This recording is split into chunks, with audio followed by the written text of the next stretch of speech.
김진의 도지쿠쇼에 오신 여러분 반갑습니다. 김진입니다. 저는 오늘도 저희 도지쿠쇼 오픈 스튜디오 앞에 나왔습니다. 하룻밤 사이에 기온이 뚝 떨어지고 이 강한 찬바람까지 불고 있습니다. 평소보다 2배는 더 따뜻하고 두껍게 입고 나오셔야 될 것 같습니다. 한동훈 대표와 윤석열 대통령의 면담 이후에 한동훈 대표가 측근들에게 용사는 대화 내용을 각색하지 말고 예스냐 노냐 를 답해야 한다라는 취지로 말했다라는 보도도 전원으로 나오고 있는 상황입니다. 잠시 후에 이야기 나눠보겠습니다. 전 비가 오나 눈이 오나 매일 아침 이곳에서 여러분을 기다리겠습니다. 김진의 도지쿠쇼 지금 라이브로 시작합니다. 잠깐만요.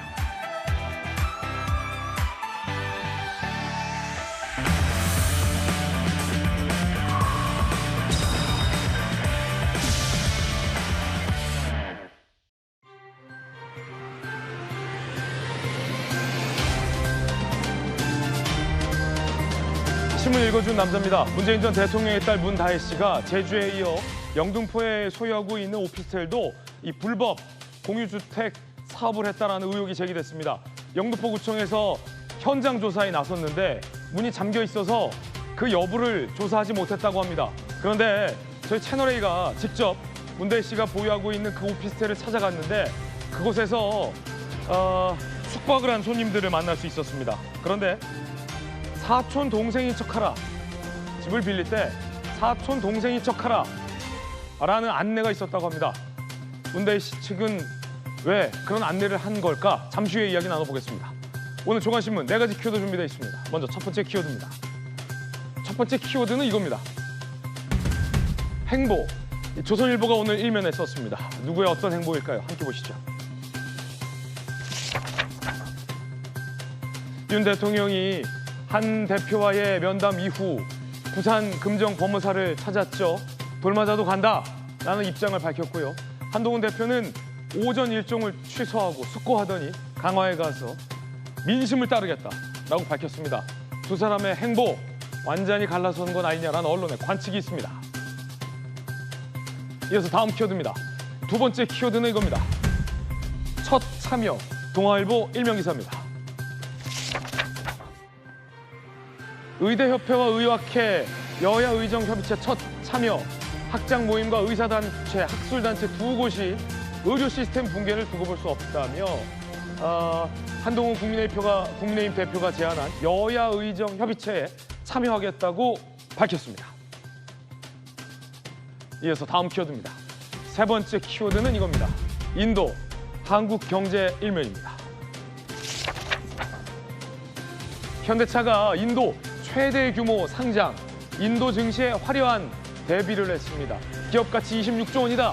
이런 분석도 나오고 있습니다. 정의선 회장은 인도가 미래다라는 입장을 밝히기도 했습니다. 이어서 다음 키워드입니다. 네 번째 키워드는 이겁니다. 뒤집혔다. 한국일보 6명기사입니다. 트럼프 당선 확률 54%, 미 대선 예측이 뒤집혔다. 영국의 이코노미스트 시뮬레이션에서도 트럼프 선거인단 276명 확보했다.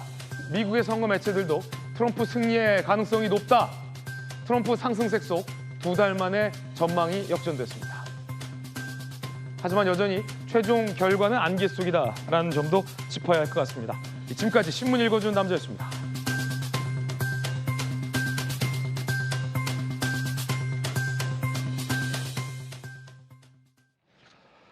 네, 오늘 함께 하신 분들 소개해 드리겠습니다. 공주 부여에서 올라온 우리 박수현 의원, 도지코 좌장, 서울시 부시장을 역임한 민주당의 김영주 전 의원 나오셨습니다. 24년 6개월 판사 경력이 빛나는 전주혜 전 의원, 그리고 국민의힘의 대변인 정광재 대변인 나오셨습니다. 어서 오세요. 네, 반갑습니다. 문재인 전 대통령의 딸 문다혜 씨가 제주에 이어 영등포에서도 이른바 공유 숙박업을 한 것 아니냐, 무허가 불법 공유 숙박업을 한 것 아니냐라는 의혹이 제기됐습니다. 문다혜 씨 측은 이렇다 할 해명이나 반박을 내놓지 않고 있는 그런 상황입니다.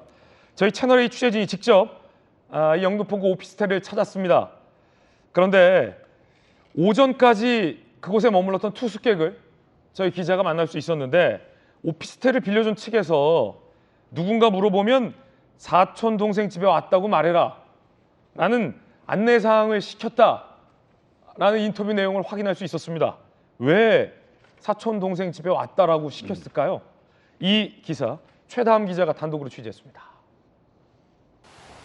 문재인 전 대통령의 딸 다혜 씨 명의의 서울 영등포구 오피스텔입니다. 이곳에 투숙객이 있었던 사실이 확인됐습니다. 다혜 씨 명의 호수에서 머물다 퇴실하는 투숙객을 만났습니다. 처음에는 자신들이 사촌 동생 집에 왔다고 했습니다. 혹시 에어비앤비 들어보신 거? 사촌 동생. 사촌 동생. 네. 다시 한번 물었더니 2주 전쯤 공유 숙박 어플리케이션으로 1박에 10만 원대 비용으로 빌렸다고 했습니다. 이 호수를 빌려준 주인 측에서 사촌 동생 집에 왔다고 말하라고 했다는 겁니다. 사촌 동생 집이 아니고. 네, 그렇게 말하는 이곳을 예약할 때 안내문에도 같은 당부가 있었다고 전했습니다. 사촌 동생이라고 말하는 건 언제? 안내에 써져 있어요. 투숙객들은 이곳이 다혜 씨 명의의 오피스텔인지는 몰랐다고 했습니다.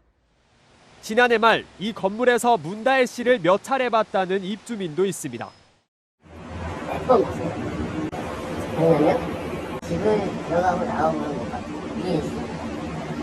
난 저는 대통령 딸기도 못 봤어요. 채널A는 문다혜 씨 측의 공유 숙박 임대 여부에 대해 물었지만 현재는 답변할 관계자나 입장이 없다는 회신을 받았습니다. 채널A 뉴스 최다함입니다. 정광재 대변인. 네. 지금 영등포구에서도 현장 실사에 나갔는데 폐문 부재다, 문이 잠겨 있다. 그래서 현장 증거를 확인하지 못했다라는 입장인데 저희 채널A가 가서 확인을 했는데 네. 그날 오전까지 머물렀던 투숙객을 만날 수 있었고 문다혜 씨 명의로 된 오피스텔에서 이른바 공유 숙박 어플리케이션을 통해서 1박에 10만 원 상당의 예약했다라는 내용도 확인할 수 있었고 네. 집 빌려준 측에서 누가 물어보면 사촌 동생 집에 왔어요 라고 꼭 말하세요 라고 시켰다라는 진술도 확보할 수 있었는데 그러면은 실체적 진실이 어떻게 되는 겁니까? 일선 공무원분들이 굉장히 일을 열심히 하신다고 생각합니다. 예. 저는 그러나 그게 뭐 일부 공무원분들은 열의가 조금 부족한 건 아닌가 싶어요. 그만큼 반대 입장에서 본다면 취재를 하는 우리 채널A 기자분들의 열정이 굉장히 뜨거웠다고 봅니다. 이게 현행법상 위반이 된다는 거잖아요. 그렇죠. 단독주택이나 다가구 주택, 아파트 같은 경우에는 이 외국인 상대로 공유 숙박업이 가능한데 오피스텔은 이 법령상 업무시설로 등록돼 있다는 거 아닙니까? 예. 불가능한데 그렇기 때문에 그게 불법이라는 사실을 알고 사촌 동생을 방문한 거라고 얘기를 했다는 것 자체는 문다혜 씨도 물론 자신이 이제 경제 생활을 해야 한다는 절박함도 있었겠지만 네네. 이게 불법인지 충분히 인지하고 있었다는 점을 고려한다면 비난의 그 여지가 상당히 있다고 보고요. 저게 불법인지 아니까 집을 빌려주는 사람들이 누가 물어보면 사촌 동생 집에 왔다고 해라. 네. 절대 이 앱을 통해서 10만 원 주고 빌렸다라고 하면 안 된다. 그게 그러니까 자신도 불법이라는 걸 충분히 인지하고 있다는 정황 증거겠죠. 네네. 아마 영등포구청에서 관련한 그 조사를 더 할 겁니다. 이런 거는 뭐 벌금형 정도 나오는 거 아닌가요? 그래서 예. 문다혜 씨가 최근에 논란의 중심에 있는데 이런 것까지 더 부각되니까 문재인 전 대통령도 잊혀진 존재로 살고 싶다고 했는데 네. 굉장히 좀 곤혹스러운 입장이 아닐까 생각이 듭니다. 예. 영등포구청 관계자는요. 아이 증거가 잡혀야지만 수사 의뢰하는데 현장에 갔는데 폐문부재다라고 영등포구청은 해명하고 있습니다. 들어보시죠.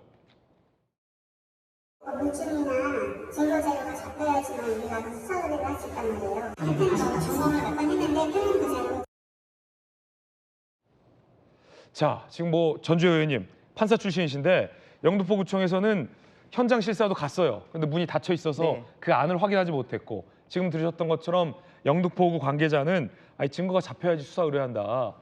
폐문부재였다. 문 잠겨 있었다라고 하는데 지금 저희 채널A 기자들이 가서 머물렀던 손님들도 만났고 그 문다혜 씨 명의 오피스텔에서 10만 원에 예약했다라는 사실과 사촌 동생 집이라고 하라는 것까지 다 이제 영상으로 이른바 체증을 했는데 이 뭐 증거 효력이 있는 겁니까 이렇게 되면?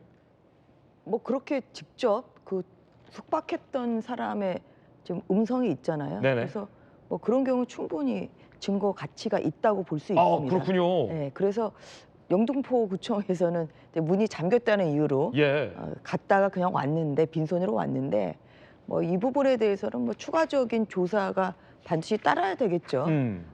이 숙박업을 이제 하기 위해서는 또 신고를 해야 되는데 예. 오피스텔이기 때문에 또 그런 숙박업을 할 수 없는 예. 그런 시설이지 않습니까? 그런데 이런 시설에서 불법으로 또 숙박업을 했다는 정황 증거들이 굉장히 많이 보이기 때문에 그 부분에 대해서는 뭐 문다혜 씨 본인이랄지 또 뭐 여러 가지 조사할 수 있는 방법은 충분히 있다고 볼 수 있습니다. 그래서 네네. 그런 부분에 대해서 좀 영등포구청에서 추가적인 조사가 반드시 있어야 된다. 그렇게 볼 수 있을 것 같습니다. 혹시 영등포구에서 어떻게 이제 조사해야 될지 잘 모르시면 우리 그 채널A 최다음 기자한테 물어보면 최 기자가 어떻게 조사하면 되는지 알려줄 수도 있으니까 어려운 문제는 아니다는 것이죠. 그러니까 공유 숙박 앱을 통해 가지고 이 투숙객들이 이 오피스텔에 투숙을 좀 한 정황이 네. 보이거든요. 그래서 그 사이트가 있지 않겠습니까? 있죠. 그래서 그런 것이 직접적인 증거가 될 수 있는 것이죠. 그렇죠. 예, 그래서 뭐 제주도에서도 지금 이런 불법 신고를 하지 않은 그런 숙박을 좀 한 그런 정황들이 좀 따르고 있어서 좀 전직 대통령의 딸의 그 끝없는 추락이 사실 굉장히 안타깝습니다. 네. 자, 말씀드렸던 것처럼 현행법상 오피스텔은 공유 숙박업으로 금지됐습니다. 그런데 이걸 했다면 명백한 위법입니다. 관광진흥법 외국인 관광객 대상 공유 숙박업 오피스텔 금지 위반 시 2년 이하 징역 또는 2천만 원 이하의 벌금입니다. 2021년 6월에 문다혜 씨가 매입한 것으로 되어 있는 영등포 오피스텔에서도 이 공유 숙박업을 불법으로 한 것 아니냐라는 의혹이 제기돼서 저희 취재진이 현장을 확인한 내용 보도해드리고 있습니다.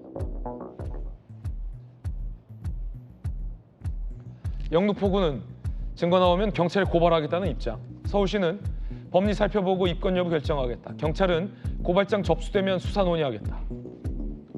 들어보니까 각 기관들 들어보니까 영등포구는 우리가 갔는데 문 잠겨서 못 봤어요. 서울시는 일단 법리 살펴보고 영등포구가 어떻게 하는지 보고서 결정하겠다. 경찰은 영등포구가 고발하면 수사하겠다. 영등포구 손에 달린 거군요. 서울시 부시장 출신 김영주 의원님. 네.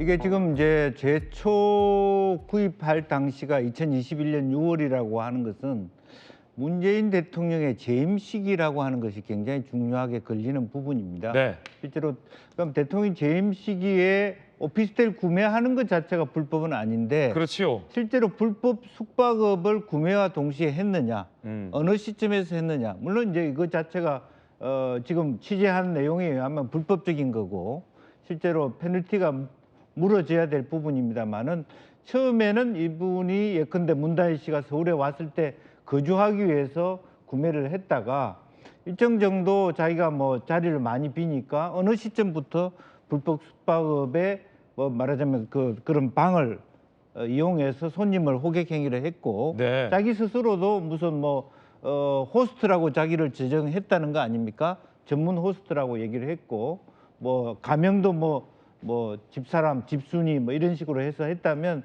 충분히 의도 있는 숙박업을 했다. 불법을 알면서도 그렇게 봐야 될 거고 네네. 비난의 좀 정도는 예컨대 이러한 불법 숙박업을 대통령 재임 시절에 했냐 아니냐에 따라서 조금 더 약간의 차이는 네네. 있을 것 같아요. 그래 현직이냐 아니냐에 따라서 이제 그런 부분도 저는 있다고 봅니다. 5년 경력의 슈퍼 호스트라고 하는 것은 이미 5년의 대통령 재임 시절에 충분히 들어가잖아요. 지금으로부터 보면 지금이 24년이니까 그러면 2020년도부터 했다라고 하는 것은 상당히 문재인 민정수석실에서 혹은 그야말로 어떤 그 대통령 가족을 체크하는 그런 시점에 약간의 구멍이 있다라고 분명히 봐야 될 것 같고요.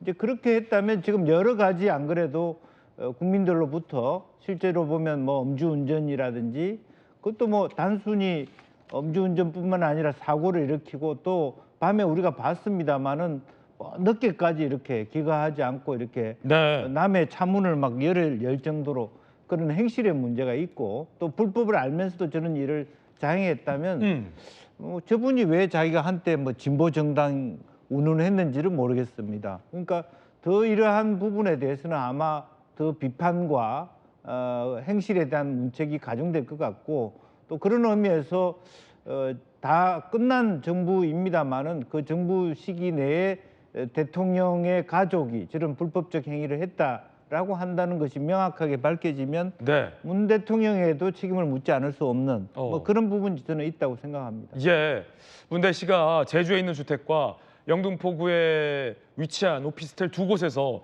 모두 이 불법 숙박업을 했다라는 의혹이 짙어지고 있는 셈입니다. 1년 사이, 1년 차로 이 두 집을 매수했습니다. 함께 보시죠. 제주의 단독주택은 2022년 7월에 매수, 영등포 오피스텔은 2021년 6월에, 그러니까 1년 차이죠. 공유 숙소 서비스에 다 어플리케이션에 등록을 해서 숙박업이 운영됐고요. 1박 투숙료를 제주는 18에서 20, 영등포 오피스텔은 10만에서 15만 원을 받은 것으로 확인이 되고 있습니다. 모두 영업신고는 하지 않았습니다. 의도적인 불법 운영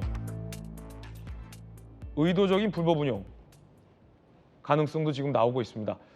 자, 우리 또 박수현 의원님께서 사실은 지난 정부에서 또 국민소통수석을 역임하셨는데 조금 전 김영주 의원님께서 예. 문재인 정부의 민정수석실은 뭐 했냐 라는 질타 주셨어요.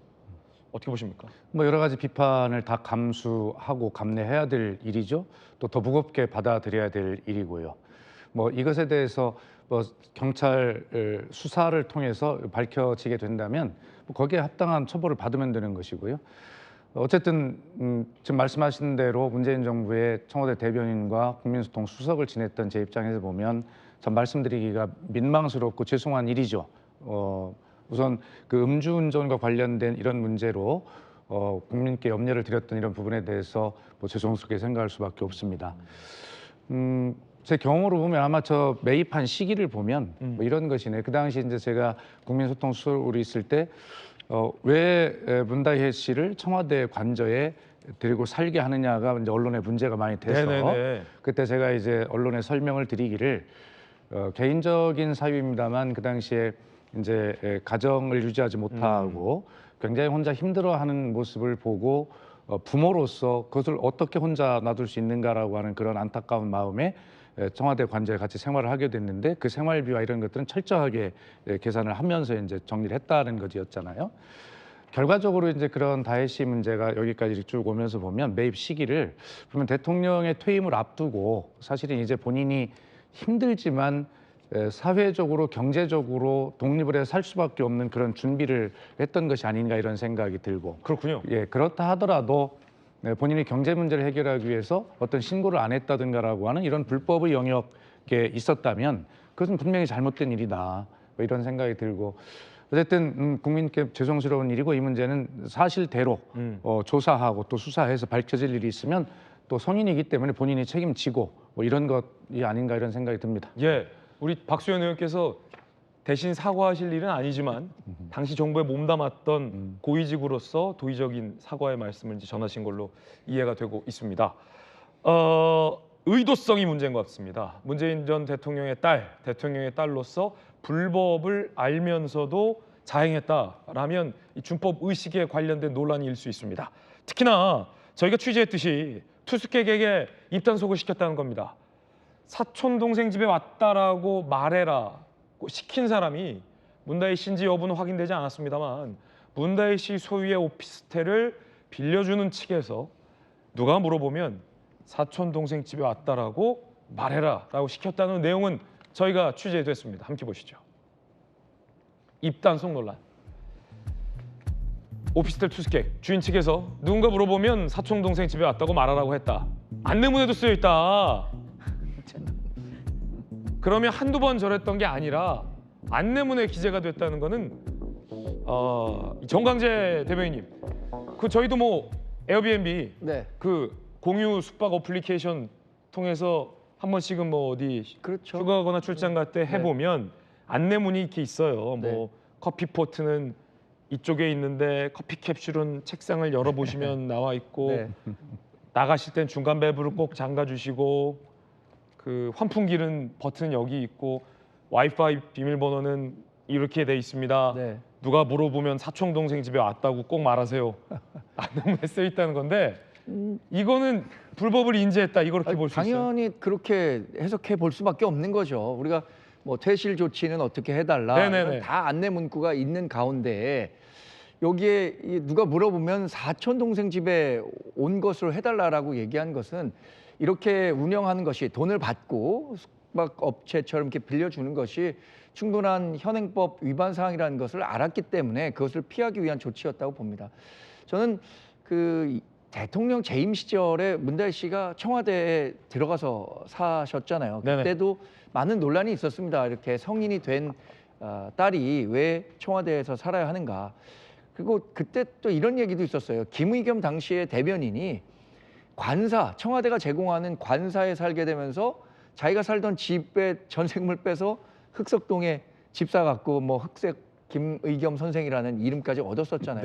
네. 저는 그래서 재임 시절에 청와대에 살면서 자기가 갖고 있던 집은 이렇게 경제적인 이유로 활용했다면 더 큰 뭐 법적으로도 문제가 되지만 더 큰 도덕적인 논란을 살 수밖에 없는 문제 아닌가 이런 생각이 듭니다. 예. 충분히 이게 불법이라는 것을 인지할 수 있던 것을 우리가 알 수 있잖아요. 사촌 동생 집에 오라고 얘기했다는 거 아닙니까? 예. 자, 저 말을 누가 시켰는지, 문다혜 씨가 시켰는지, 안내문에 저렇게 기재되어 있다는 걸 문다혜 씨가 알았는지 여부도 확인이 추가적으로도 필요해 보이는 사안 같습니다. 5년 경력의 슈퍼호스트로 문다혜 씨가 그 숙박 어플리케이션에선 불리고 있었습니다. 슈퍼호스트. 한두 번 빌려준 게 아니다라는 거죠. 저 슈퍼호스트 자격을 얻기 위해서는. 공용숙소 서비스 사이트 계정 내 소개 글 슈퍼호스트. 5점 만점에 4.8 이상 평점. 직업 집순이. 소개글 서울에서 전업 호스트. 숙소 이용 후기가 130건 이상이다. 저거는 슈퍼호스트 자격을 받으려면 평점이 좋아야 되고 숙박객 또 많아야 되는데 진심으로 집을 관리하며 진심으로 임대업을 했다. 공유 숙박업을 했다. 집을 빌려줬다. 라는 의미이기도 합니다. 5년 경력의 슈퍼호스트. 전주의 전 판사께서는 어떻게 보십니까? 좀 법을 좀 지키려는 그런 준수 의식이 너무 좀 부족하네요. 이렇게 보면. 준법 정신이. 네, 왜냐하면 또 특히나 또 2021년 6월에 그 서울 영등포구 오피스텔을 매입했을 때는 이제 현직 대통령 딸의 신분이었잖아요. 네네. 이제 그렇다고 하면 더욱더 본인의 여러 가지 행동에 대해서 조심을 좀 해야 되는 시기인데 그런데 좀 시기적으로 5년 동안 호스트를 한다고 하면 역산해 보면 2020년 전부터 이런 것을 해왔다 이렇게 역산할 수가 있거든요. 그래서 그런 면에서 상당히 법 준수 의식이 좀 떨어지고 좀 국민들은 또 고위공직자일수록 도덕적인 잣대가 굉장히 크지 않습니까? 예. 그래서 그 공직자 본인뿐만 아니라 배우자랄지 또 자녀랄지 사실 그렇게 이 분들이 공직자 본인은 아니지만 네네. 공직자 가족으로서의 사실 또 국민들이 굉장히 도덕적인 엄격한 잣대를 가지고 있습니다. 그런 면에서 또 이렇게 대통령 신분, 아버지가 대통령 네. 신분이었을 때 뭐 이런 행위를 했다는 것 자체가 좀 납득하기는 좀 어렵다는 그런 생각이 좀 드는 것이고요. 네. 그리고 그 영등포 구청에서 지금 또 추가적인 뭐 조사를 할 용의가 있어 보이기 때문에 예. 그런 점에도 좀 성실하게 임하고 본인이 또 이 부분에 대해서는 아직 어떤 해명을 안 하고 있잖아요.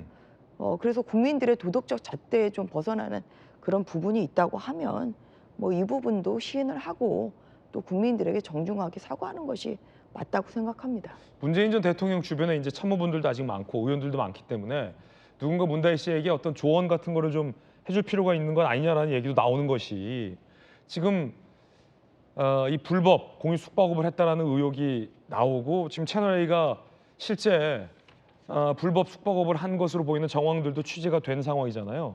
그러면 그걸 조사하기 위해서 문다혜 씨가 인정도 안 하고 부인도 안 하고 해명도 안 하고 있는 탓에 영등포구청 공권력이 들어가고 시후에 경찰이 들어가고 뭐 필요하다면 서울시 공무원들이 들어가고 이게 엄청난 공권력 낭비인데 문대희 씨 지금 아무 입장도 안 내놓고 있어요. 어떻게 보십니까? 이쯤 되면 기다 아니다. 뭐 아닌 건 아니고 억울한 건 억울하고 죄송한 건 죄송하다라고 명확하게 입장을 밝혀줘야 좀 불필요한 우리 사회적인 어떤 자원의 낭비를 좀 막을 수 있는 건 아니냐. 뭐 도덕적인 건 여부를 떠나서 어떻게 보십니까? 이런 지적도 있던데. 그렇습니다. 누가 추모 안 해주냐 뭐 이런 얘기도 나와요. 본인은 이제 그저께 터진 그 교통사고, 음주운전 그 부분에 대해서 경찰 출석하고 막 그런 부분 때문에라도 아마 정신이 없을 거예요. 혼란스럽고.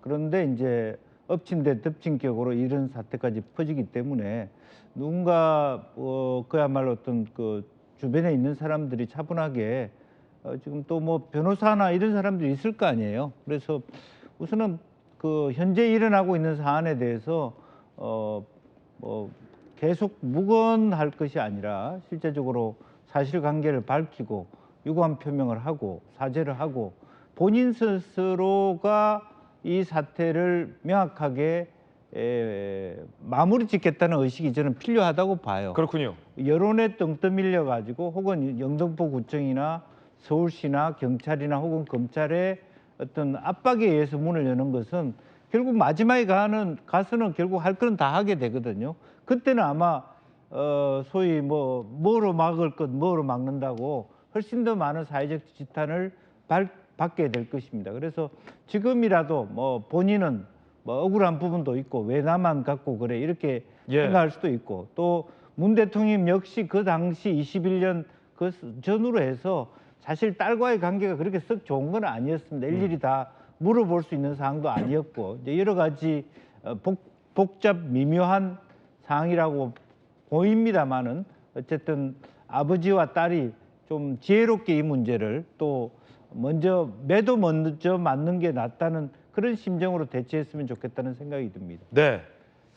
우산을 왜 꼭 누가 씌워줘야 하느냐, 마느냐 의 문제가 아니라 이건 불법의 문제이지 않습니까? 자, 이번에 저희가 준비한 다음 이슈입니다. 한동훈 대표가 윤 대통령과의 면담 이후에 참모들에게 본인의 심경을 토로한 내용도 오늘 취재돼 있습니다. 그 이야기 지금부터 시작하겠습니다. 대통령은 돌 맞아도 간다고 하고요. 한 대표는 이젠 민심에 따르겠다 라며 무언가를 결심한 듯한 결기를 보였습니다.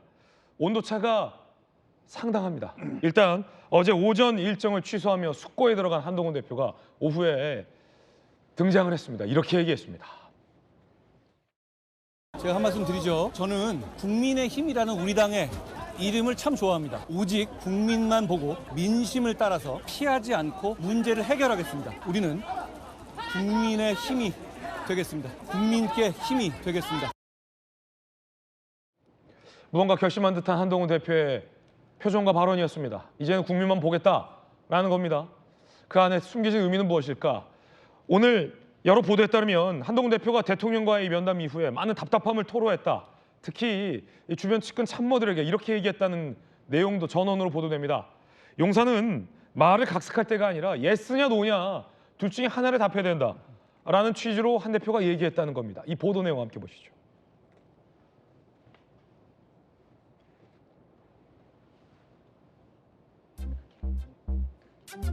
용사는 지금 각색을 할 때가 아니라 예스냐 노냐 말할 때다.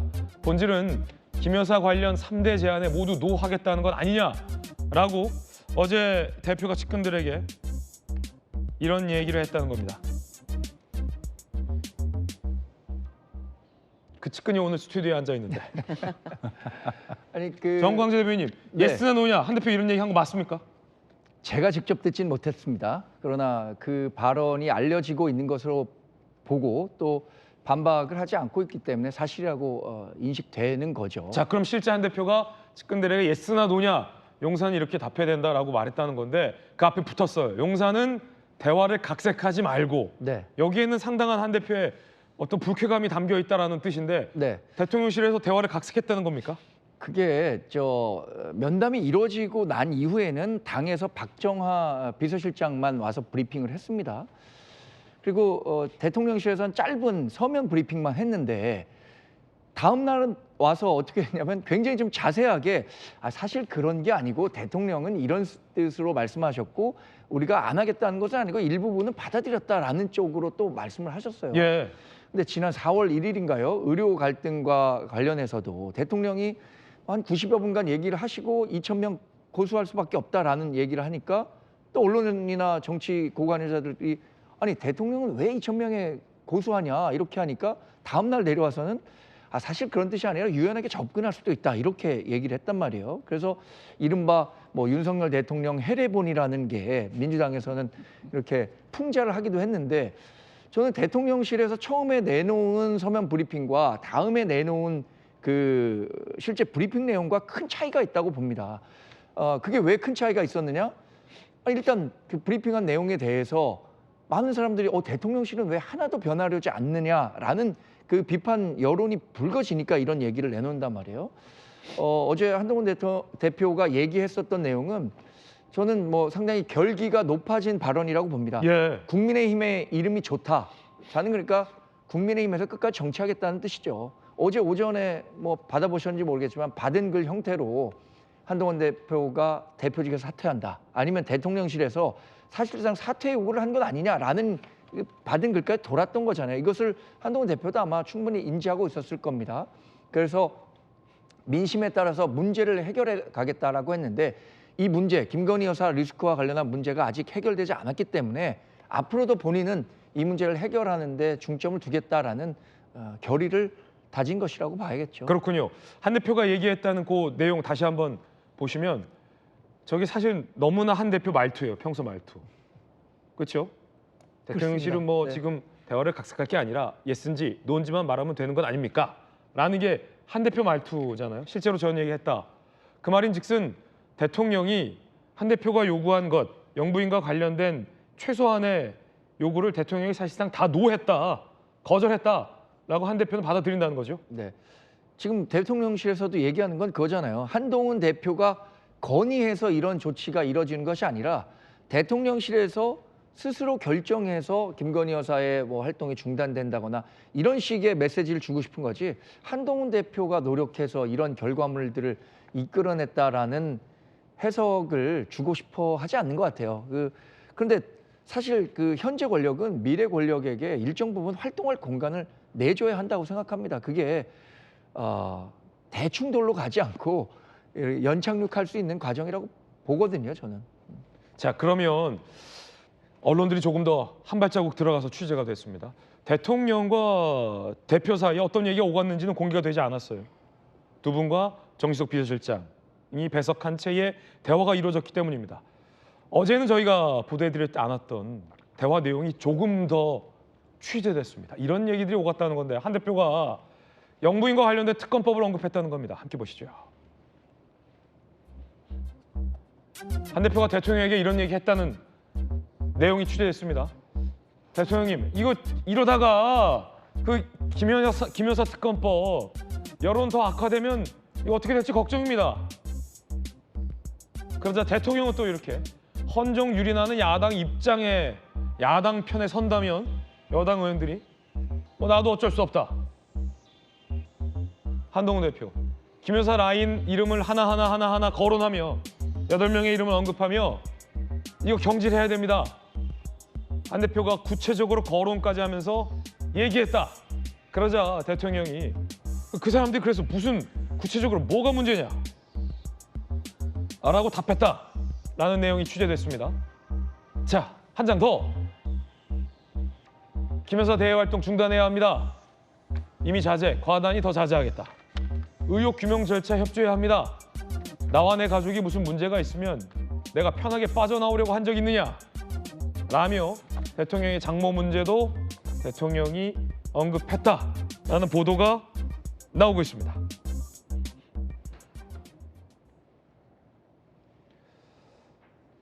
그 가운데 저희 채널A가 한 대표가 김여사 라인이라며 일일이 거론했다라는 8명의 이름 중 일부를 저희 채널A가 공개하겠습니다.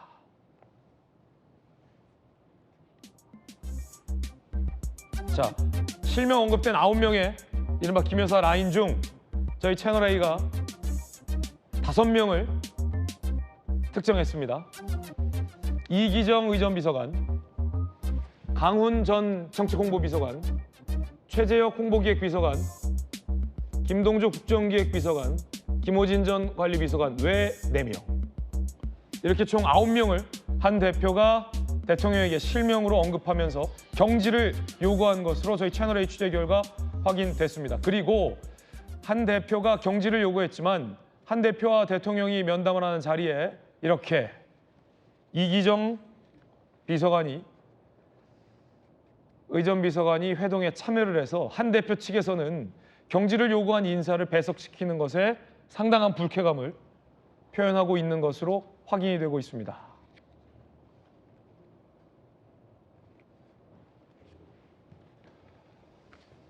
자, 일단 정 대변인, 예. 오늘 뭐 많은 걸 물어봐서 네. 네. 저희 채널A가 특정한 5명, 한 대표가 인적 쇄신을 요구한 사람 맞습니까? 지금 나머지 4명의 행정관 이름은 밝히지 않았지만 뭐 맞다고 제가 확인 드리겠습니다. 그런데 네, 맞다. 저는 저 자리에서 의전 비서관이 같이 자리에 있었잖아요. 전 자리에 있었다는 거는 뭐 크게 개의치 않습니다. 그런데 의전에 완전히 실패했다는 점은 지적하지 않을 수가 없습니다.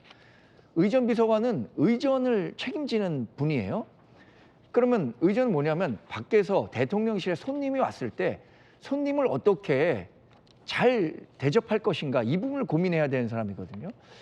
근데 그 대통령과의 면담이 공개된 이후에 몇 가지 이 사진과 영상이 공개됐는데 그 상황을 보고 아, 저게 의전이 참 잘 이루어졌구나. 손님으로 온 한동훈 대표를 여당 대표로서 충분히 예우하고 공간도 잘 만들고 뭐 테이블이나 의자 구성도 좋았구나. 이렇게 생각하는 분들이 있을까요? 저는 의전 비서관이 저것을 본인 스스로 저런 장소를 만들고 저기서 만나서 뭐 제로 콜라를 준비하고 이렇게 했다면은 의전 비서관의 일을 정확히 했다고 보기 어렵고요. 반대로 누군가가 이 정도가 좋겠다라고 지시를 했다면 그 지시만 충분히 이행했다고 생각하는데 의전 비서관이 이렇게 문제가 됐었던 것은 의전 비서관 전에 이분이 홍보기획비서관으로 있었는데 김건희 여사 라인이 대부분 홍보 라인에 있으면서 홍보 수석보다도 비서관들이 더 큰 목소리를 내고 그래요? 이분들의 이야기가 실제로 기자들에게 더 의미 있게 받아들여지는 현실. 이것이 이 김건희 라인과 아니면 뭐 이른바 한남동 라인이라는 문제가 되고 있는 거거든요. 그러면 지금 저희 채널A가 밝힌, 다시 한번 띄워주세요. 9명의 인사 중에서 5명이 맞다라고 확인하셨고 이들이 본인의 직책을 넘어서는 일을 하고 있다. 그래서 문제다. 한 대표는 이렇게 봤다는 거군요. 뭐 한 대표뿐만 아니라 지금 대통령실 출입하는 채널A 기자분을 통해서도 충분히 확인은 가능한 사안이라고 봅니다. 대통령실 기자들이 대통령실이 어떻게 돌아가는지 권력관계가 어떻게 되는지 정확히 이해하고 있지 않겠습니까? 근데 그분들 사이에서 이른바 한남동 라인이라고 하는 분들의 이름이 저렇게 거론되고 있는 거잖아요. 뭐 CG 통해서 다시 확인할 수 있겠지만 네. 홍보기획실에 굉장히 많은 분들이 있었습니다. 이 홍보 라인은 대부분 김건희 여사와 가까운 분들이 포진해 있었다는 것은 누구나 아는 사실이거든요. 그런데 그분들의 목소리가 정말로 홍보수석이나 다른 비서실장 아니면 정무와 관련한 일에서는 정무수석의 이야기보다 훨씬 더 의미 있게 받아들여진다면 그건 문제가 있다고 보는 거죠. 그게 의혹이고 그래서 정리가 필요하다는 말씀을 네. 한 거죠. 전주 의원님, 지금 9명의 이름을 한 대표가 일일이 언급하면서 인적 쇄신을 요구했는데 대통령이 사실상 거부했다라는 얘기 나오고 있고 채널A가 5명을 특정했는데 맞다고 해요. 전주 의원님께서는 어떻게 보세요? 뭐 저는 이 대통령과 지금 한동훈 대표의 이런 만남이 사실 더 좀 긍정적인 방향으로 좀 가야 되는데 이제 만남 이후에 지금 한 이틀 지난 오늘까지도 더 당정 갈등으로 비춰지는 사실이 사실 굉장히 곤혹스럽고 안타깝다는 그런 말씀을 우선 드리겠습니다. 네. 그 9명을 이제 경질을 해야 된다. 이제 이런 것을 건의를 했다는 것이고 대통령께서는 그러면 구체적인 잘못이 있어야 될 거 아니야. 지금 그렇게 얘기를 하셨다는 거 아니겠습니까? 그래서 저는 큰 틀에서는 어느 정도의 인적 쇄신이 필요할 수도 있죠. 그런데 예를 들어서 지금 한동훈 대표가 건의를 한 이 사람 이 중에서만 어떤 그런 그 인적인 교체가 있다고 네. 한다는 것은 그것은 좀 저는 부적절하다고 봅니다. 부적절하다? 오히려 네. 지금 국정감사를 앞두고 있어요. 운영위에. 그러면 운영위에 이제 국정감사가 11월 초에 있거든요. 그리고 좀 있으면 대통령 임기 절반을 지금 마치게 되는 그런 시기이기 때문에 그런 시기에 맞춰서 어떤 전체적인 대통령실의 쇄신이나 변화를 가져올 때 자연스럽게 하는 것이지 이것을 핀셋으로 이 중에 이분들을 경질할지 말지를 이것을 예스나 노로 대답을 하겠다는 것은 어떻게 보면 대통령의 인사권에 대한 오히려 개입으로 그렇게 볼 수 있는 그런 여지가 있다는 것을 말씀을 드리고요. 두 번째로는 한동훈 대표가 또 시중에 떠도는 그런 말뿐만 아니라 뭔가 그래도 구체적인 뭐가 있으니까 그런 말씀을 건의를 할 거라고 저는 생각을 합니다. 또한 이번에 보궐선거에서의 민심이 어떻다는 것을 또 본인이 직접 느꼈기 때문에 그러한 면에서 또 대통령이 잘 되시라고 세 가지 건의를 한 것으로 그렇게 보고 있습니다만 또 한편으로 보면 어떤 그런 그 5명 아까 이제 그 확인이 된 그 5명에 대해서 정말 어떻게 그 경질을 일하는 것은 또 본인에게 굉장히 불명예스러운 일 아니겠습니까? 그래서 이제 그렇게 하기 위해서는 법조인 시각에서 본다고 하면 진짜 구체적인 어떠한 그런 잘못이나 이런 것이 드러나야 되는 거겠죠.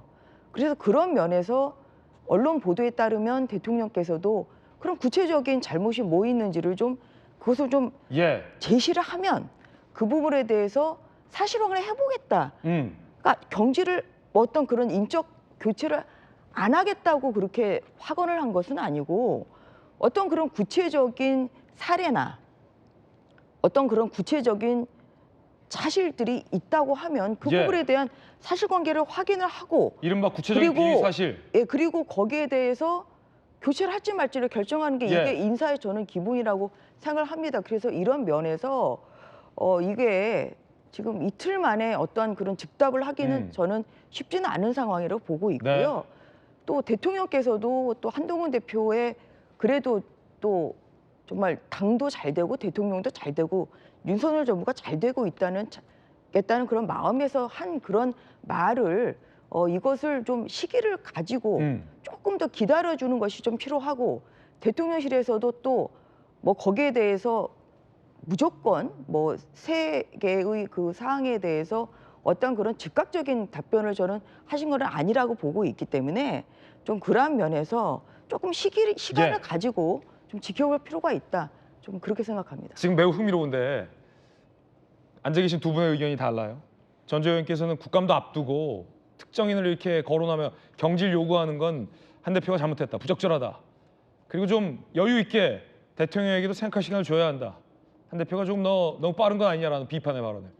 하지만 앞서서 이제 정광재 대변인 같은 경우는 본인의 직권을 넘어서는 행동들을 하고 있는 것이 확인되기 때문에 대표가 충분히 인적 쇄신 요구를 했는데 대통령이 거부한 것이 안타깝다라는 서로 다른 의견들이 지금 나오고 있습니다. 다만 다시 반론 한 말씀만 붙이자면 전주혜 의원께서 말씀하신 것처럼 인적 쇄신이라는 게 밀려서 그러니까 한동훈 대표가 바로 경질을 아니면 인적 쇄신을 요구했기 때문에 바로 나올 수 있는 조치는 아니라고 생각합니다. 그렇다면 그런 정도의 여지를 대통령실에서 줬으면 어땠을까? 대통령실에서 여지 안 줬어요? 그렇게 해석하기가 어렵기 때문에 이런 얘기가 나오는 것이고요. 구체적인 비위 사실을 그러면 일일이 적어서 제출하면 그때 바로 경질하겠다는 겁니까? 그건 아닐 거라는 생각이 듭니다. 저도 임기 중반을 이제 돌아섭니다. 11월 9일이면 그때를 계기로 대통령실에서 어떤 식의 뭐 인적 쇄신이나 인적 개편이 가능하다고 생각이 들어요. 그래서 한동훈 대표도 당장 내일 뭐 인적 쇄신이 있어야 된다라고 얘기한 건 아니지 않겠습니까? 이 상황을 조금 지켜볼 필요는 있다고 생각합니다. 이 11월이 굉장히 정치적 격동기입니다. 10월 30일이면 한동훈 대표 취임 100일이고요. 11월 9일이면 대통령 임기 반환점. 이때를 계기로 대통령께서도 국민과의 대화 등 여러 가지 뭐 소통 계기를 마련하겠다는 거 아닙니까? 이 자리에서도 충분한 대통령의 변화 의지와 이런 것들이 나올 수 있다고 저희는 기대하고 있습니다. 네, 기다리고 있다. 하지만 대통령실은 여지 안 주지 않았냐? 여러분 어떻게 생각하십니까? 사실 여권 내에 이른바 계파에 따라서 의견이 다른 것이 사실입니다. 박수현 의원님, 예. 청와대에 또 고위직으로 계셨기 때문에 이 장면 어떻게 보시는지 좀 궁금하고요. 네. 오늘 아침에 박수현 의원이 글을 쓰셨던데 한동훈 대표와 가까운 의원들이 한 대표의 어떤 결기 어린 얘기를 보니 대통령실과 갈라서기로 한 건 아니냐, 제3야당이 출연한 거 아니냐라는 취지의 또 글을 쓰셔서 화제가 되고 있는데 어떻게 보십니까? 일단 제가 논평을 하기에 앞서서 이런 건 분명한 것 같아요. 여의도 정치권의 속설을 보면 남의 불행이 나의 행복이어야 되는데 정치권에서는 남의 불행이 곧 나의 불행이 될 수 있다라고 하는 속설이 있거든요. 이 지금 국민의힘의 집권 여당의 사태를 이렇게 지켜보면서 민주당이 정말 그냥 웃고만 있을 사안이 아니라 민주당은 무엇을 어떻게 해야 되는가라고 하는 것을 정확하게 진지하게 생각하는 그런 어떤 마음을 가지고 제가 논평을 해보면 이건 뭐 예정된 또 예견된 일이었습니다. 한동훈 대표께서 처음에 그 면담을 하시기 전에 그 전날 발표한 그 스타일을 보면 이렇게 했죠. 3가지 요구를 하면서 첫째, 둘째, 셋째 이렇게 했단 말이에요. 예. 이것은 그냥 평소에대로 그냥 뭐 이렇게 해줬으면 좋겠습니다라는 얘기가 아니라 정확하게 첫째, 둘째, 셋째 구분을 해서 이것은 성명서 발표하는 형식이거든요. 면담을 앞두고 대통령실을 강하게 압박하고 자기 의견을 강하게 이야기한 건데 그 셋째 밑에 붙은 말이 흥미로워요. 이번 재보선을 통해서 국민께서 우리에게 마지막 기회를 주셨다 이렇게 얘기를 했어요. 그것은 뭐냐면 강화와 그다음에 부산 금정 뭐 텃밭이지만 승리를 통해서 한동훈 대표가 강하게 대통령과 영부인과 관련한 같은 악재에도 불구하고 내가 열심히 노력해서 이것을 지켜냈다라고 하는 강한 내 어떤 그 공에 대한 이야기를 하면서 그것을 자신감을 가지고 이제 이니셔티브는 나에게 있습니다라고 하는 것을 강하게 이야기한 이례적인 형식이었거든요. 예. 그렇게 볼 때 분명하게 김 여사 문제에 관련된 이 요구를 대통령께서 받으실 리가 없다라는 걸 잘 알고 있었어요. 그렇기 때문에 그렇게 선언해놓고 한동훈은 할 말 다 하는 그러한 어떤 이미지 메이킹을 정확히 했다고 보고 답은 받을 수가 없는 것을 알으셨고 그렇게 된 것이죠. 그런데 이제 여기서 재밌는 것 하나를 보면 사진을 9장을 공개를 했는데 그중에 7장이 산책하는 사진이고 2장이 면담하는 사진이에요. 그래도 면담 사진도 웃기지 않습니까? 정진석 비서실장과 한동훈 대표가 한쪽에 앉아 있는데 물론 비서실장이 배석한다는 것이 맞지 않다라는 논란은 뭐 뒤로 하고 그러나 그 세 자리에 앉았을 때 위치를 보면 비서실장은 이제 대통령과 한동훈 대표가 마주 앉으시고 비서실장은 비껴나서 옆에 앉는 것이 정답입니다. 그런데 대통령께서 두 분 사이에 가운데 앉으셔서 한동훈 대표 당신은 2급이야 라고 하는 것을 의도적으로 연출한 것이죠. 비서실장급으로? 그러니까 아까 의전 비서관이 산책에 수행했다고 했지 않습니까? 이런 것들을 의전에서 전부 다 세팅을 할 텐데 장소, 테이블, 처음에는 원형 테이블을 요구했다는 거 아니겠어요? 그것이 정상이죠. 그런데 굳이 저렇게 어떤 식당의 어떤 테이블 같은 저런 장소를 선택을 해서 자리를 저렇게 배치했다라고 하는 것은 지금 한동훈 대표가 정리하라고 요구한 이기정 의전 비서관이 포함이 되어 있는데 다 거기서 세팅하는 거예요. 그 의전실에서? 네. 그리고 사진을 그런 사진을 공개하는 것. 한동훈 대표 배경으로 경호관이라도 지나가는 사진을 공개하잖아요. 이게 어디서 합니까? 홍보라인에서 하는 거 아닙니까? 지금 다 경질 요구를 하고 있는 것이 다 홍보라인이에요. 그리고 이 홍보라인의 사진 공개 문제는 계속 문제가 돼 왔어요. 찾아보시면 왜 청와대의 사진을 대통령실의 사진이 대통령 중심이 아니고 여사 중심으로 사진이 공개가 될까? 얼마 전에도 이렇게 나왔습니다만 한번 찾아보세요. 중동을 방문했던 아크부대인가 동명부대가 방문했는데 그때 이 병사와 김건희 여사가 딱 자리에 앉고 누군가 뒤에서 이 하트를 올리는 사진이 있거든요. 서서. 앞에 앉은 건 김건희 여사님이고 하트를 올리고 뒤에 배경을 찍힌 건 윤석열 대통령이에요.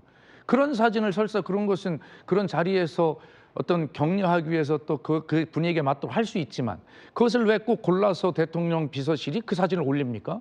그러므로 지금 한동훈 대표께서 경질을 요구하는 이 홍보 라인 대부분 이런 부분들이 대체로 보면 일반적으로 제가 생각할 때는 일반적이지 않아요. 상식적이지 않고. 그래서 소위 라인이 있다면 김건희 여사의 그런 어떤 인사 라인 입김이 강하게 작용하는 그런 결과들이 이번에 면담이라고 하는 이런 어떤 그림들을 만들어내는 것 아닌가 이런 생각이 들고, 그래서 결론적으로 이제 한 말씀만 더 붙이면, 국민의힘이 잘 되기를 바랍니다. 집권 여당입니다. 민생을 책임져야 되죠.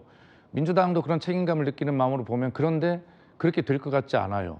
지금 어차피 어제 21명의 한동훈 개 국회의원들과 김종혁 원내 이렇게 해서 22분이 모였다는 거 아닙니까? 결국 21명의 현역이 모인 거예요. 이것은 시위성 만찬이죠. 그런데 결과적으로 한동훈 대표가 갈 길을 이제 택한 것입니다. 택한 것인데, 그래서 오늘 제가 페이스북에 썼다는 것은 대단히 죄송하지만, 이제 국민의힘이 108석인데 그 21명을 빼고 나면 이렇게 썼어요. 제가 상징적으로. 국민의힘은 이미 이제는 87석이 되었고 한동훈이 21석 제2야당이 출연했다. 사실상 이제는 당내에서 서로 각자 갈 길을 가게 되는 이런 것이고, 앞으로 제가 예견해 봅니다만 이제 윤석열 대통령의 지지율이 더 떨어진다면 당연히 대통령의 탈당 요구가 나오게 되는 수순으로 가게 될 것이고, 아마 윤석열 대통령은 빠른 시간 내에 한동훈 대표를 어떻게 흔들어서 사실 정리하는 이런 더 큰 갈등의 그런 시간으로 가지 않을까. 그래서 전주혜 의원님은 당정 갈등이라고 표현하셨지만 제가 볼 때는 갈등이 아니라 당정 이제 대결로 가는 이러한 흐름으로 가지 않을까 예견을 해보는데, 매우 걱정스러운 것은 틀림없습니다. 어제 진짜 친한계가 한 대표와 긴급 만찬을 가졌습니다. 많은 언론에서는 우리 박수현 의원 언급했듯 이른바 항의성 소집이다라는 분석도 나오고 있습니다. 그 장면 취재했습니다. 함께 보시죠. 다양한 얘기들 했어요. 밥 먹었어요. 우리나라에도 얘기 나누신 거예요? 밥 먹었다니. 밥 먹다 모인 거지 뭐. 밥 먹으려고 모인. 오늘 식사 모집한 이유가 어떻게 되나요? 안에서 어떤 말씀을 나누셨는지.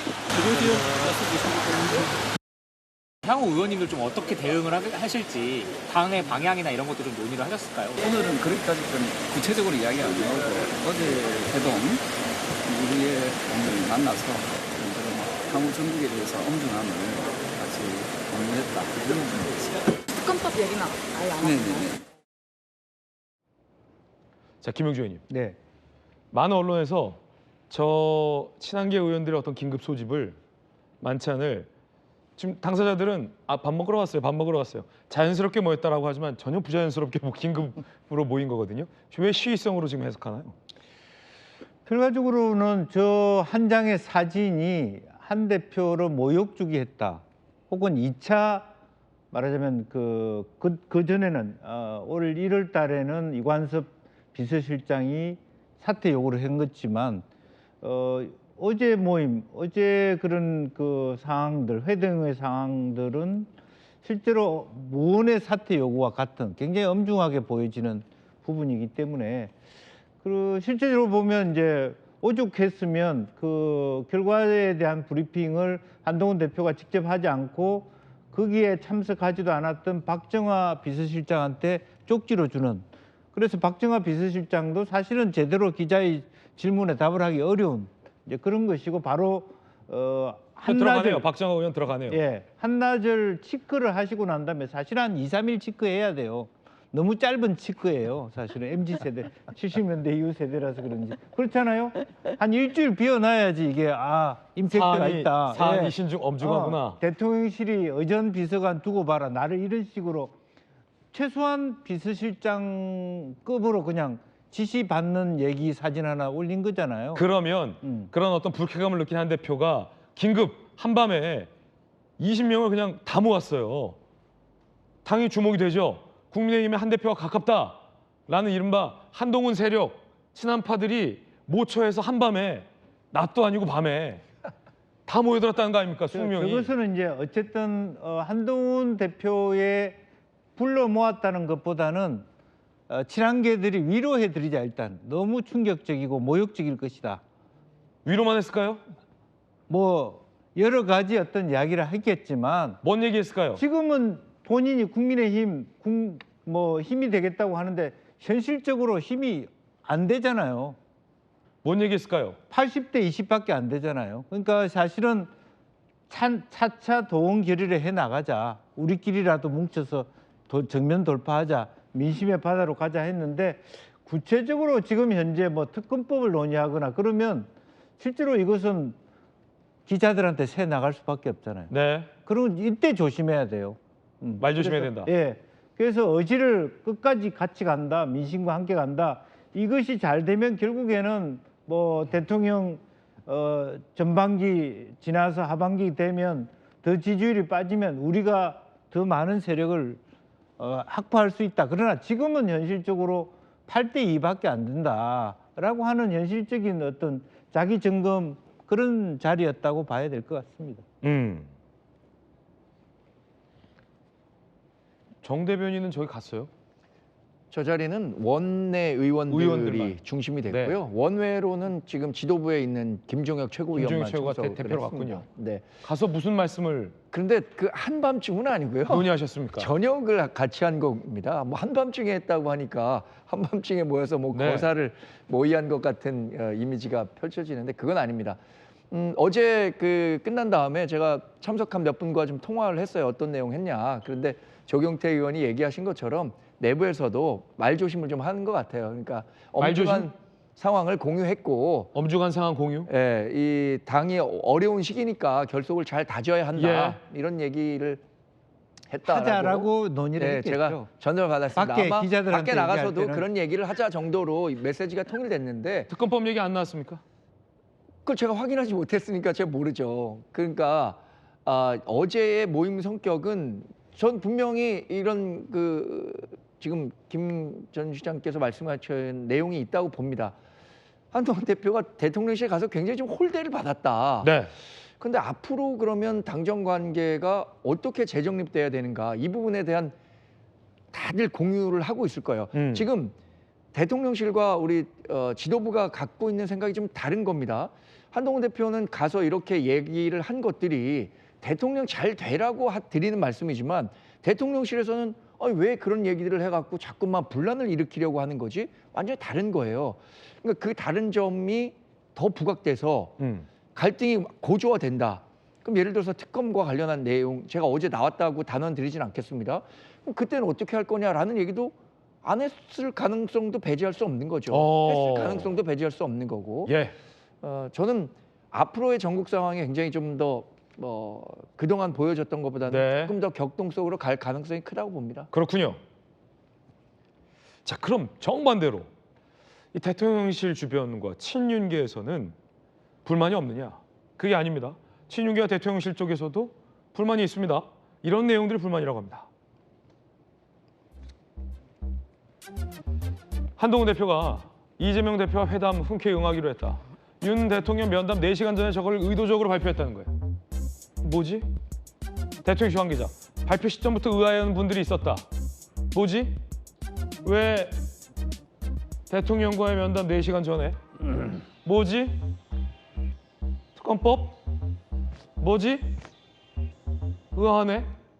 이게 약간 일종의 어떤 대통령실 안팎에서 좀 불쾌하게 생각하는 거라는 얘기도 나와요. 마치 야당 대표와 대통령과의 면담 결과에 따라 야당 대표와 어떻게 해서 특검법을 어떻게 하겠다라는 뭐 어떻게 할 수 있어?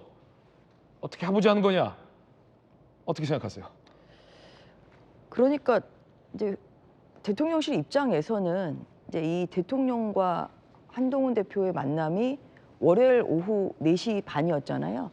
이제 이 뉴스가 계속 주목을 받기를 이제 원하고 있는데 이제 그 전에 민주당 이재명 대표와의 또 만남도 하겠다고 하니까 이제 뉴스가 묻혀버리는 이제 그러한 면에서 뭐 그런 반응이 좀 나온 것 같습니다. 그런데 제가 좀 만나고 있는 뭐 이런 그 지금 국민의힘의 여러 의원님들을 보면 사실 크게 다르지 않습니다. 네. 그러니까 대통령이 잘 되기를 바라고 또 한동훈 대표가 잘 되기를 바라고 있습니다.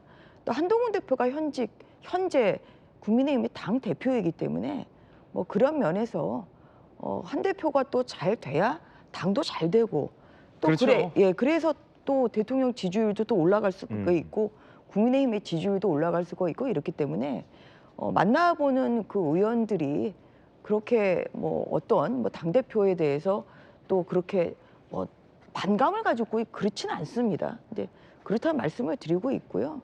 특히나 국민의힘의 재선 이상 의원들은 대부분이 다 정권 교체를 할 때 그때 국회 21대 국회에서 또 정권 교체를 위해서 애쓰셨던 분들이기 때문에 그런 차원에서 대통령이 잘 되시기를 바라는 그런 마음들이 있죠. 이제 그렇기 때문에 그런 차원에서 또 대통령이 잘 되기 위해서는 당정의 화합도 중요하고 이런 차원에서 네. 더 좀 서로 상대방의 좀 입장을 좀 이해하려고 하는 좀 그러한 것이 좀 필요하다고 생각을 하고 있습니다. 예.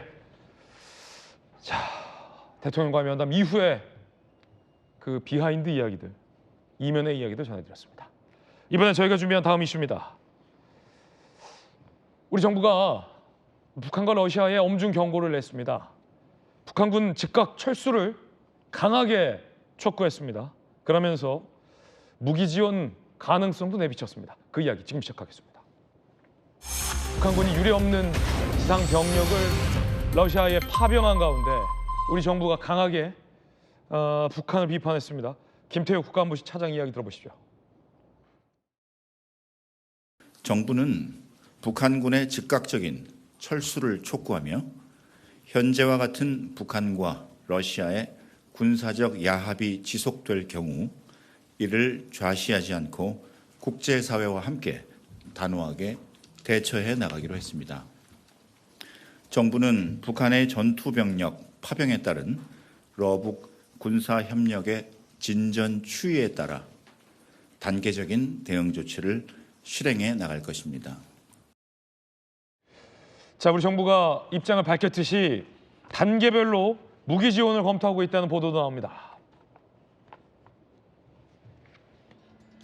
자, 북한과 러시아, 북한의 파병 사태, 우리 정부는 어떻게 해야 하느냐, 이게 중요할 텐데요. 1단계 군수물자 지원 확대, 북한 전력 모니터링단 파견을 검토하고 있다는 거예요. 두 번째는 방어용 무기를 지원한다. 공격용 무기와 고위력 공격 무기를 지원한다라는 단계 계획을 검토 중인 것으로 취재되고 있습니다.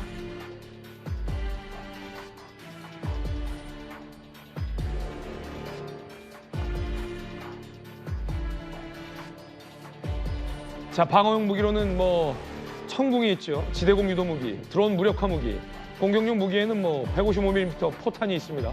고위력 공격 무기에는 가장 상황이 격상됐을 때는 K9 자주포, K2 전차, 다연장 로켓, 천무 등을 지원할 수 있다는 얘기도 검토되고 있는데, 전성훈 비서관님, 이게 우리 정부가 당연히 이런 상황에 대해서 지금 염두에 둬야 되는데 자칫 걱정은 좀 화면에서 나갔듯이 대한민국에 가공할 만한 무기인 천궁이 가고 K9 자주포가 러시아 우크라이나 전장을 누비게 되면 머나먼 땅에서 자칫 남북의 군사가 이른바 대리전 양상으로 충돌되는 경우까지 우리가 마주할 필요는 없지 않느냐라는 걱정이 좀 되는데 어떻게 보십니까? 예, 사실 지금 말씀하신 대로 많은 국민들이 그런 걱정을 하고 있습니다. 근데 이제 어제 정부에서 발표한 거는 뭐 실천 계획이라기보다는 그냥 이렇게 할 수 있다라는 정도의 그냥 그 언론 브리핑 정도로 그렇죠. 좀 보고 있고요. 사실 저 계획이 실천 여부는 저 전쟁의 양상이 어떻게 되냐하고 크게 관련이 있는데 제가 보기에는 저게 지금 이 전쟁이 지금 끝물이거든요. 마무리 단계입니다, 사실은. 최근에 그 젤렌스키 대통령이 소위 승리 계획이라는 거를 만들어 가지고 미국하고 유럽을 돌면서 이제 설명을 했어요. 우리가 이렇게 해서 가장 유리하게 전쟁을 끝내고 싶다. 한 1년 가는 겁니다. 내년 말까지. 거기에 대해서 미국도 그렇고 유럽 국가들도 그렇고 적극적인 찬성을 안 했습니다. 그냥 두고 보자 뭐 이런 식이었어요. 그리고 이제 이 전쟁은 지금 미국의 대선하고도 또 밀접하게 연결이 되어 있습니다. 만약에 트럼프가 당선이 되면은 본인의 공언대로 저 전쟁은 본인이 취임하기 전에 끝날 수도 있습니다. 그렇기 때문에 이 전쟁이 상당히 유동적이라는 거를 우리가 정부에서도 이제 물론 잘 인식을 하고 있으실 거고 거기에 맞춰가지고 우리가 이제 대응을 해야 되는데 지금 말씀하신 대로 사실 우크라이나는 우리하고 뭐 우방은 아니잖아요. 동맹도 아니고 그리고 우리가 뭐 크게 도움받았던 나라도 아니고 그런 나라에 우리가 이렇게 뭐 과도하게 이렇게 전력을 지원한다든가 하는 것보다는 이제는 사실 우리의 국익을 챙겨야 할 때고 지금 국민들도 그렇고 정부에서 걱정하는 게 북한이 참전함으로 해서 여러 가지 반대급부를 얻고 혜택을 볼 거를 걱정하지 않습니까? 그러면 그거를 막으려면 사실 우리한테는 저 전쟁이 하루라도 빨리 끝나는 게 유리한 겁니다. 그래서 우리의 이제 외교, 국가 정책 방향은 저 전쟁을 하루라도 빨리 끝내는 방향으로 전쟁을 가는 게 우리 국익에 부합하는 것이다 이렇게 생각합니다. 예, 물론 가장 중요한 것은 인도주의적인 측면의 가치가 가장 먼저 고려가 돼야 되지만 국익도 고려할 때다라는 말씀입니다. 자, 러시아와 북한에 대한 일종의 어떤 경고의 메시지로도 해석될 수 있을 것 같아요. 그런가 하면 북한은 국제 무대에서 파병 사실을 발뺌하고 있습니다만 여러 영상들이 또 공개됐습니다. 현지 영상, 공개된 영상들 모아보시죠.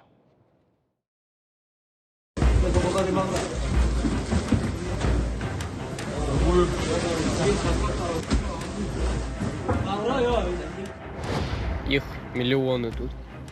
Вот новые подкрепления.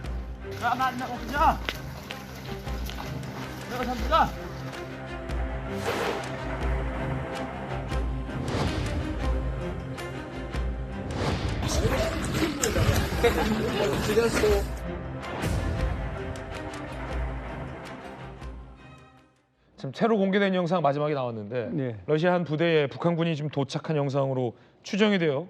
야 힘들다 야 늦었어 라는 이 선명한 대화도 들리는데 북한군 맞죠? 뭐 북한 사람들하고 보셔야 되는 거죠. 북한 사람들 보셔야 되고 저 영상도 제가 알기로는 아마 우크라이나 쪽에서 이제 공개한 영상으로 알고 있고요. 또 젤렌스키 대통령도 본인이 뭐 3차 세계대전도 가능하다 이런 얘기도 했고 또 그 우크라이나 그 전방부대 특수부대 야저프 그 여단의 그 책임자는 이번 기회에 한반도 분단을 끝장낼 수 있는 기회다 한국한테는 뭐 이런 얘기까지도 하면서 우크라이나 쪽에서는 지금 어떻게 보면은 그 이 북한에 참전 한국의 이런 그 지원을 좀 부채질하는 느낌이 들어서 저는 좀 그게 조심스럽다 이겁니다. 걱정된다. 우리가 이제 그런 걸 조심해야 되고 오늘 그 러시아 전문가들 얘기는 또 그렇더라고요. 저 부대가 이제 갔는데 이걸 파견과 파병을 구분합니다. 파병은 전투 현장에 가는 거고 파견은 그냥 러시아에 들어가는 거죠. 그런데 전투를 하는 것보다도 북한군이 간다면 극동 지역 시베리아 이 지역을 맞고 이 지역에 있는 러시아 부대가 전투를 한다. 그러니까 이제 임무가 이제 바뀌는 거죠. 그런 식으로서 북한군의 역할이 정해질 수도 있다라는 얘기도 하고 있기 때문에 저렇게 뭐 영상이 나오고 하더라도 우리는 저게 뭐 북한이 전쟁에 가가지고 뭐 총을 쏘고 한다 이거를 이제 예단하지 말고 좀 우리가 이제 차분하게 지켜보면서 다시 말씀드리지만 우리의 국익에 맞게 모든 정책을 해야 되고 지금 국민들이 좀 불안한 부분도 있습니다. 그런 부분도 이제 정부에서는 고려를 해야 된다 이렇게 생각합니다. 자, 우크라이나에 북한 인공기가 발견이 됐는데 함께 보시죠. 자, 저렇게 우크라이나의 인공기. 이것이 뭐 참전 증거다라는 얘기도 나오고 있고 우크라이나 동부 격전지 북한 인공기 사진이 게재됐어요. 자, 공포 조장용, 심리전이다. 북한 인공기 아직 없다. 러시아의 공포 선전이다. 의견이 분분한데 전성훈 안보전략 비서관께서는 어떻게 보십니까? 저거는 이제 깃발은 뭐 누구나 저 깃발을 세울 수가 있는 거기 때문에 저 사진 한 장만 가지고 모든 걸 예단할 수는 없고요. 특히 요즘 그 뭐 SNS 시대에 뭐 페이크 뉴스 해가지고 가짜 뉴스도 많이 이제 저기 하고 있고 해서 저럴 때일수록 이제 그 많이 국민들이 흔들릴 수가 있어서 특히 이런 것 같은 그 정보화 시대에 우리 정부가 이제 좀 정확한 스탠스를 갖고 분명하게 이제 국민들을 이제 설득하고 설명하는 그런 그 대내 그 국민 진정 차원의 조치도 좀 필요할 것 같습니다. 그런데 김여정이 성명을 내고 파병에 대한 언급은 없는데 우크라이나와 우리 한국을 싸잡아 막말을 했습니다. 한국과 우크라이나 미친 것들, 미국이 길러낸 버릇 나쁜 개들, 핵 보유국들을 상대로 막말을 함부로 내뱉어 정신 나간 것들은 할 짓이다. 김여정이 이렇게 노발대발을 하는 거 보니 발뺌을 겉으로는 하고 있지만 파병 사실을 이 한국 정부에 의해서, 우크라이나와 한국 정부에 의해서 파병 사실이 전 세계에 공개된 것에 대해서 뜨끔하고 있는 것 같기도 합니다. 그리고 이제 북한은 지금 핵 보유국이라는 그런 지위를 가지고서 얘기를 하고 있기 때문에 그 철저하게 지금 그 스탠스에서 모든 대외 메시지가 나오고 있어요. 그리고 이제 우크라이나 발 여러 가지 뉴스를 통해서 우크라이나와 남한 간의 어떤 군사적인 유대가 강화될 것 같다는 그런 걱정도 할 수 있는 거죠. 그런 여러 가지가 복합적으로 작용해서 저런 그 담화가 나오는 것 같습니다. 네, 전성훈 비서관과 함께 전문적인 이야기 나눠봤습니다. 이번엔 저희가 준비한 다음 순서입니다. 뜨거운 소식 3가지 엄선했습니다. 만나보시죠. 첫 번째 소식, 주인공은 가왕 조용필 씨입니다. 이야기 들어보시죠.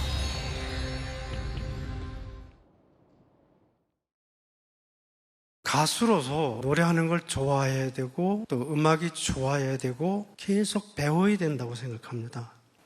한마디로 도전이죠. 뭐 아마 앨범으로서는 이것이 마지막일 것 같고 그래도 저는 계속 하고 싶습니다. 사실. 그래서 정 안 되겠다 싶으면 그때 그만두겠습니다. 그때까지 잘 부탁드리겠습니다. 감사합니다.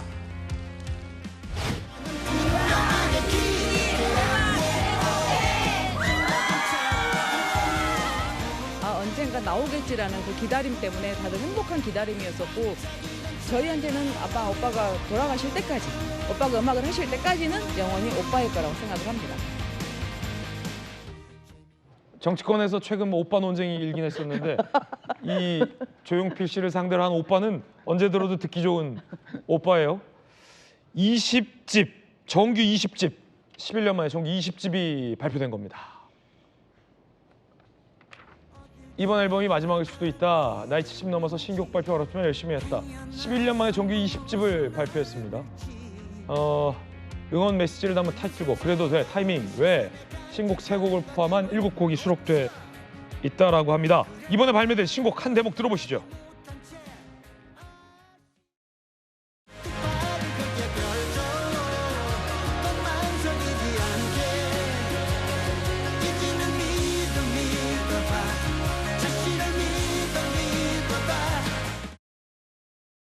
김영주 의원님, 야, 대단합니다. 가왕이라는 말이 그냥 붙는 게 아니에요. 그렇습니다. 이제 우리나라 최초로 카네기홀, NH홀 공연을 했던 그야말로 원조 오빠 부대를 만들어 놓은 최고의 스타 아니겠습니까? 그런데 지금 우리도 뭐 방송을 들으면서 얘기를 나눴습니다만은 목소리가 그죠? 조용필 오빠가 30대 목소리나 70대 목소리나 큰 변화가 없는 것 같아요. 음성이 유지가 잘 됐어요. 과거에 우리가 듣기로도 공연하러 갈 때 조용필 씨가 서울에서 부산까지 5시간 차를 타면서 체인 스모크라 그랬거든요. 5시간 내내 담배 핀다고 그러는데 정말 타고난 목소리다 그렇게 생각이 들고요. 그야말로 역대 최고의 기록들이 다 갖고 있지 않습니까? 단일 앨범 100만 장을 돌파했고 누적으로 1000만 장을 돌파했고 방금 제가 말씀이 있었습니다만 NHK 홀이라든지 카네기 홀에서 공연한 아주 대단한 우리의 어떤 새로운 뉴 제너레이션을 대표하는 상징적 인물이죠. 과거는 이미자, 나훈아, 뭐 남진이 대표했다 그러면 새로운 형태의 음악을 가지고 전 세계를 히트시키는 그런 분인데 여전히 우리가 옛날에 어릴 때 제가 뭐 미국에서 프랑크 시나트라 같은 아주 쟁쟁한 가수들이 공연할 때 많은 미국인들이 이렇게 호응하는 걸 보면서 부러워했거든요. 프랑크 시나트라. 레전드들이 있는 나라다라고 하는. 우리도 이제는 나훈아 선생이 이제는 그 이상 이제 공연을 하지 않는다 하지만 레전드가 있는 그런 시대로 왔다는 것에 대해서 저는 굉장히 우리 문화가 축적돼 가고 있고 그야말로 역사성을 갖게 됐다는 의미를 갖고 있고 또 그게 흘러간 옛물이 아니라 여전히 살아있는 안물로서의 말하자면 조용필 오빠가 존재한다는 것이 굉장히 큰 기쁨이 아닐 수 없다 그렇게 생각이 듭니다. 나이가 들어도 오빠는 오빠죠. 그렇죠. 오빠는 오빠다. 오빠 불변의 법칙. 그런데 이게 가왕은 가왕이신 게 박수현님. 예. 저희 같은 사람들이 들을 때는 아, 조용필 선생님 목소리가 참 이 가창력이나 음악성이 계속 유지된다. 너무 좋다라고 하지만 조용필 선생님이 이렇게 얘기했어요. 목소리가 예전 같지 않다. 아마 이제 앞으로 더 앨범이 힘들 것 같다. 가왕의 스탠다드에서는 이제 본인의 목소리도 예전 같지 않다라는 것을 지금 느끼고 계시다는 거 아니겠어요? 지금 그 조용필 선생님의 그 인터뷰에서 저는 감동을 좀 뭉클하게 느낀 부분이 열심히 했다. 정말. 이 가왕이시지만 이 어떻게 보면 마지막 앨범이 될 수 있다고 생각해 그런지 모르지만 항상 열심히 하는 것을 느끼잖아요. 그 자체가 사실은 저는 메시지라고 생각해요. 본인이 발표하는 앨범에서 나오는 어떤 가사나 이런 것들을 통해서 뭐 우리 국민에게 세대에게 위로와 희망을 주는 뭐 이런 어떤 메시지도 있겠으나 그 앨범을 준비하는 그 대하는 그 태도 여기에서 그 자체가 메시지라고 생각하고 위로를 받는 거 아니겠어요? 아마 저는 조용필 선생님을 보면서 이런 생각을 했어요. 한 20년, 30년 전에 저분이 한 70대, 80대에 들어가지고 마지막 뭐 헌정 무대 쇼 이런 데 나오면 저 노래가 가능할까? 고추 잠자리가 가능할까? 뭐 이런 생각을 했거든요. 근데 여전히 한 뭐 10년 후에 무슨 뭐 헌정 무대나 뭐 이런 곳에 나오셔도 여전히 고추 잠자리를 잘 부르실 것 같은 그런 생각이 드는데 하여튼 11년 만에 돌아온 가왕 또 변하지 않는 그런 목소리 본인은 왜 걱정이 안 되겠습니까만은 여전히 변하지 않는 목소리시니까 걱정하지 마시고 다시 한번 또 다른 앨범에 또 도전하시고 계속 하셔서 우리 국민에게 또 새로운 세대들에게 그런 멋진 희망과 위로를 주는 그런 삶이 되셨으면 좋겠습니다. 저도 이제 뭐 74세가 돼도 계속 김진의 돌직구 쇼를 진행하고 싶습니다. 자, 뜨거운 소식 함께하고 있습니다. 다음 소식 만나보시죠. 대선 2주 앞두고 미국의 유력 매체들의 이 당선 전망세가 역전됐습니다. 함께 보시죠. 자, 자체 예측 당선 확률, 뭐 영국 이코노미스트, 미 ABC, 더 힐의 예측치가 트럼프의 당선을 우세하게 보고 있다는 소식입니다.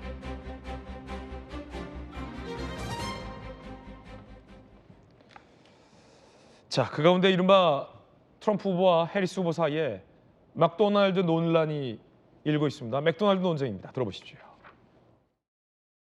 She specifically worked at the French fry where they make the French fries, and she talked about the heat. It was so tough.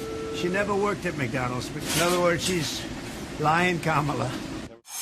My opponent, Donald Trump, does not believe we should raise minimum wage. Whether they're working at McDonald's or anywhere else, should have at least the ability to be able.